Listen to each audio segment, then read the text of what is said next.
I'm Jason, and this is your commentary on Exodus chapter 40. Now, this is the last chapter in Exodus, and it's broken down into 3 parts. The first part is God giving the commandments for how to set up the holy tent. The second part is Moses carrying it out and actually getting it set up. The last part is God saying that he's going to reside in the holy tent, his way of continuously being with the Israelites. A lot of this is going to sound familiar. That's because originally this was done through oral tradition. So they would repeat things that were important several times in order to help people remember them. If you're more of a visual learner, we actually have several chapters for you, videos that we made, like the last one, chapter 39, where we discussed our friend Barry here and the different components of the high priest's outfit. If you like that one, we also have Exodus chapter 26, 27, and 28. They go over the outfit for the high priest, the holy tent, and the courtyard as well. So, the last chapter, Exodus 40. Then the Lord said to Moses, "Set up the holy tent, the tent of meeting. Set it up on the first day of the first month. Place in it the ark, where the tablets of the covenant are kept.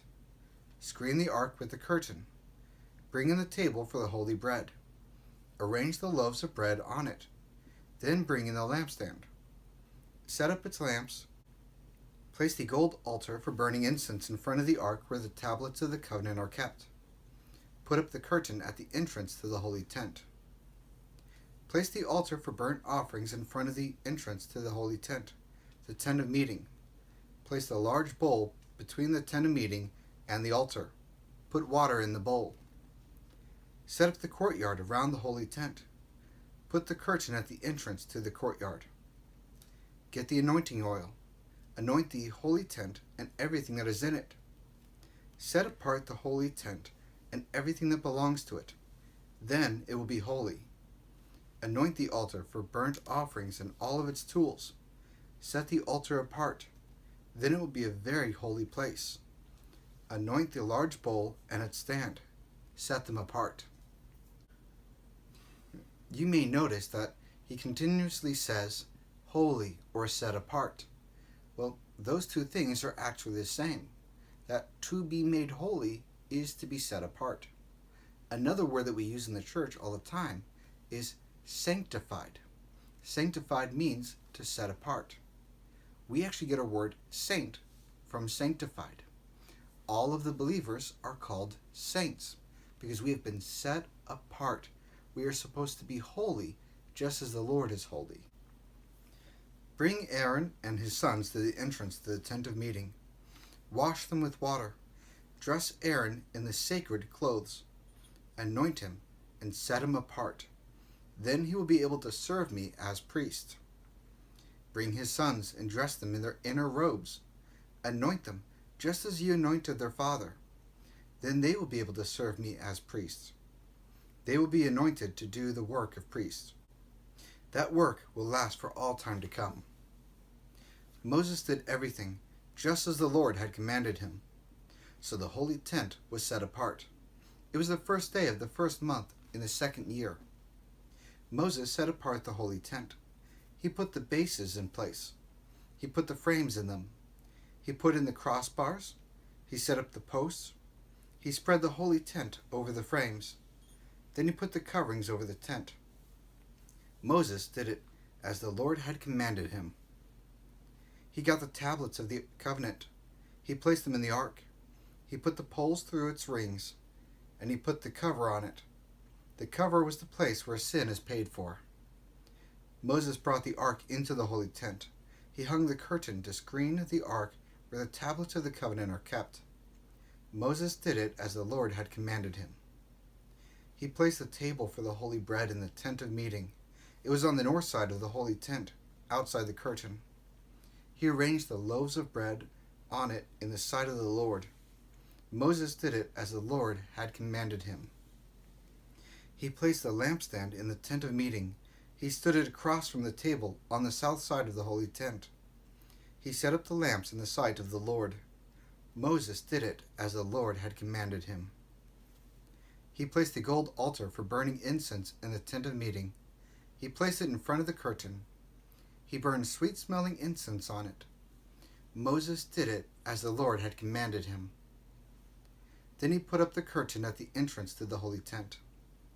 He set the altar for burnt offerings near the entrance to the holy tent, the tent of meeting. He sacrificed burnt offerings and grain offerings on it. Moses did it as the Lord had commanded him. He placed a large bowl between the tent of meeting and the altar. He put water in the bowl for washing. Moses and Aaron and his sons used it to wash their hands and feet. They washed when they entered the tent of meeting or approached the altar. They did it as the Lord had commanded Moses. Then Moses set up the courtyard around the holy tent and altar. He put up the curtain at the entrance to the courtyard. And so Moses completed the work. You see here multiple times it says Moses did it as the Lord commanded. This is extremely important. Every part of this has to do with foreshadowing the Messiah. It really does. Going down to the smallest detail, where they put the holy bread, what they did with the lampstand, the gold incense burning. Every little component foreshadowed the Messiah. And so when it comes to our salvation, it's not something that we get to choose. We have to do it as the Lord has commanded it, because He's the one who's going to bring it about. Then the cloud covered the tent of meeting. The glory of the Lord filled the holy tent. Moses couldn't enter the tent of meeting because the cloud had settled on it. The glory of the Lord filled the holy tent. The people of Israel continued their travels. When the cloud lifted from above the holy tent, they started out. But if the cloud didn't lift, they did not start out. They stayed until the day it lifted. So the cloud of the Lord was above the holy tent during the day. Fire was in the cloud at night. The whole community of Israel could see the cloud during all of their travels.